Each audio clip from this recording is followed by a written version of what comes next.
이번 시간에는 환경관리에 대해서 말씀드리도록 하겠습니다. 사실 환경관리 요양병원의 가장 힘든 영역 중에 하나인데요. 요새 그 환경소독할 때 그 좀 조심해야 되는 얘기들 많이 나오더라고요. 그 환경소독할 때 어느 부분 중점적으로 해야 될지 좀 말씀해 주세요. 네, 요양병원에서 뿐만 아니라 일반 병원에서도 환경관리가 굉장히 중요합니다. 근데 거의 그 코로나 바이러스도 비말 감염이지만 접촉에 의한 감염이 굉장히 크기 때문에 환경관리가 굉장히 중요한데요.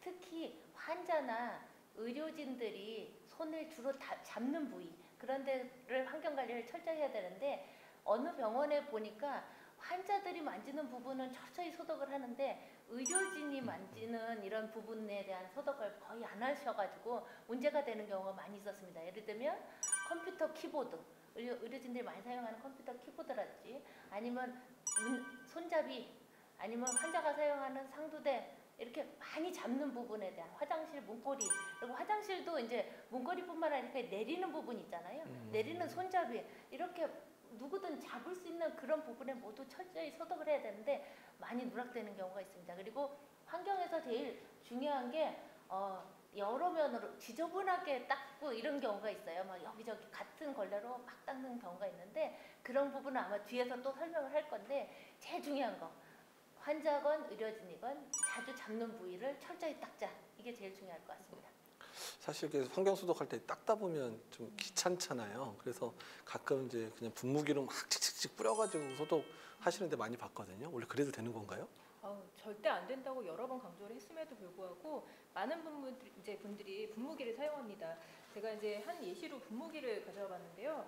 분무기로 이렇게 분무를 하게 되면 공중에 이렇게 분사돼서 표면에 살짝 앉을 뿐이지 적극적으로 이 표면에 있는 바이러스를 제거하기에는 굉장히 미흡합니다.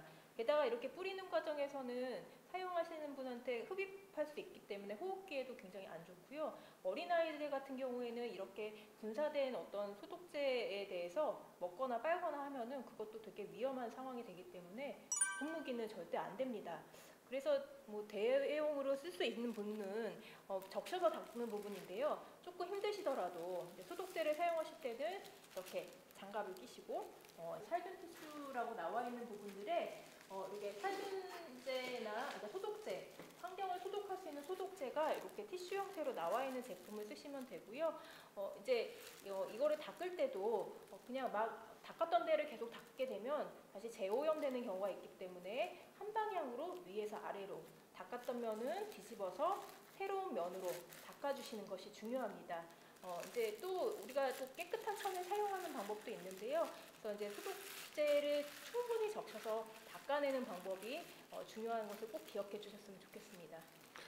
그 환경소독 관련 얘기 계속 나누고 있는데, 지금 그 환경소독제 정말 많더라고요. 그 이름도 뭐 다양하고 성분도 다양한데 사실 뭘 믿고 써야 될지 잘 모르겠어요. 어떤 걸 확인하고 쓰면 안전하고 효과가 있는 소독제를 쓸 수 있는 걸까요? 네, 병원에서 소독제가 너무 많기 때문에, 그리고 소독회사, 소독제를 파는 회사에서는 다 이게 효과가 있다 이렇게 얘기하기 때문에 굉장히 어렵습니다. 그래서 감염관리 담당자가 있고 감염관리실이 있는 데서는 그거를 다 선정하는 기준이 있는데요.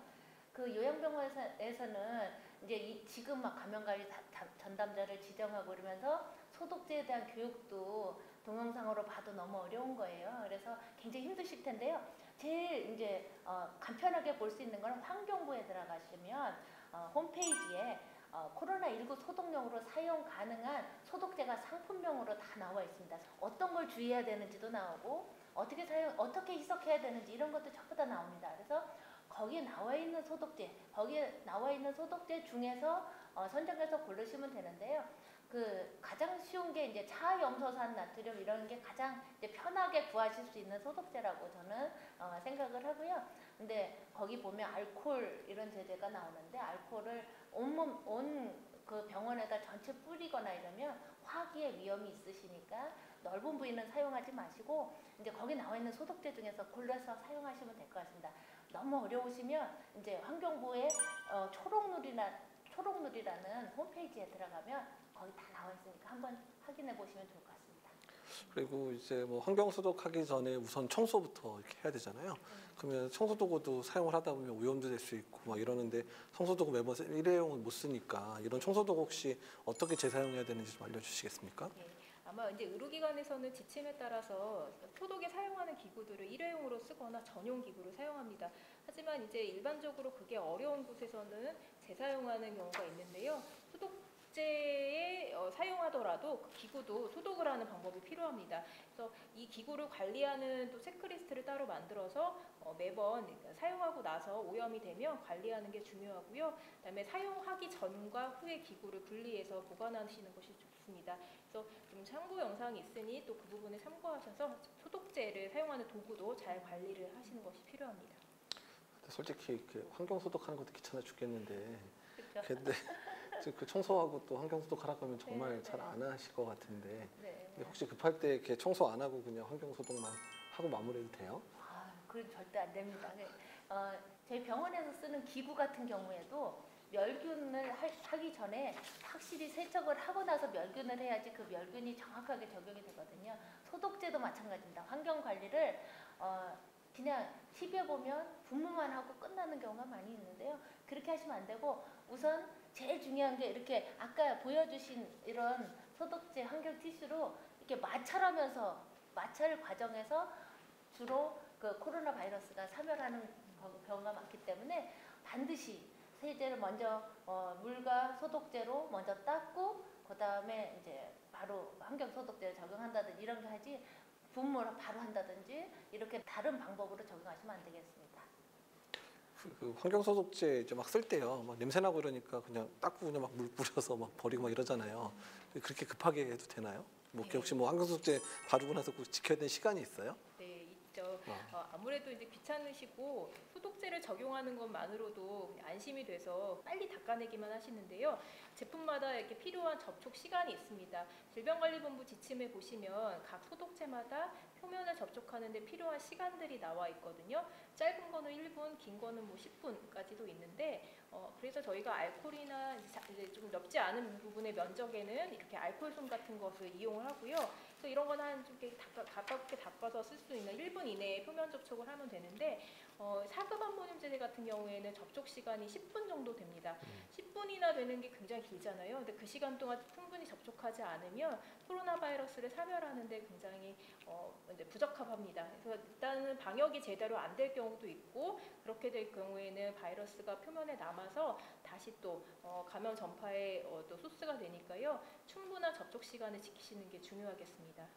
아까부터 두 분이 계속 차염소 나트륨 하시는데 그거 락스 말하는 건가요? 예, 가정용 락스 그쵸. 얘기하는 겁니다. 그래서 너무 네. 어렵게 생각 안 해도 되는 거죠? 네. 예. 그 궁금해서 말씀드렸고요. 그다음에 그 염소 계열, 그러니까 락스 방금 말씀드린 락스죠. 그 염소 계열 소독제 같은 경우에 뭐 몇 ppm이 어떻고 뭐 어떻게 섞어라 되게 복잡해요. 그래서 저 맨날 헷갈리거든요. 그거 오늘 한번 다시 한번 좀 잘 쉽게 한번 정리를 해주시죠. 네, 염소계 소독제 그렇게 얘기하면 되게 어렵죠? 차염소산 나트륨 그건 진짜 어려운데 그냥 저희가 보통 쓰는 락스입니다. 락스 뚜껑을 딱 열으면 냄새가 나잖아요. 이렇게 원액 자체로는 너무 많은 냄새가 나고 또 한 가지는 부작용으로요 금속 부식이 있습니다. 그래서 락스 원액을 그대로 사용해서 보통 집에서 락스 원액을 막 화장실에 뿌리든지 세탁기에 넣는 경우가 있는데 그래서 그 우리나라 파이프들이 대부분 부식이 많이 일어난 상황이 되고 있는 것입니다. 그리고 또 한 가지는 이 코로나19는 락스가 5만 ppm이에요. 보통 5만 ppm 5.25%나 4.4% 이상 이렇게 써 있는데 보통 그냥 5%라고 치면 5만 ppm인데 그렇게 많은 그 농도로 해서 코로나 바이러스가 죽거나 그러지는 않습니다.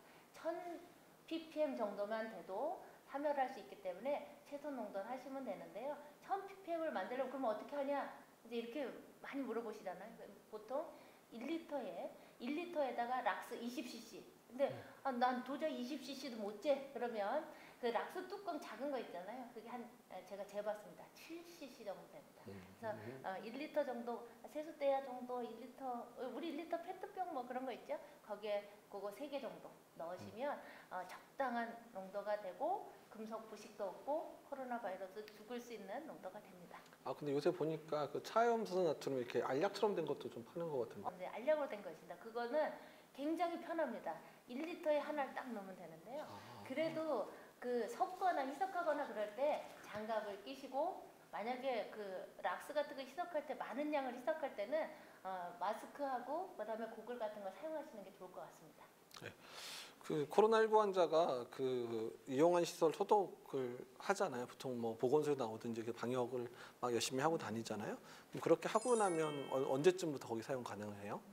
이제 지침에는 하루 정도 비우는 게 좋겠다고 이제 말씀을 하시고 있는데요.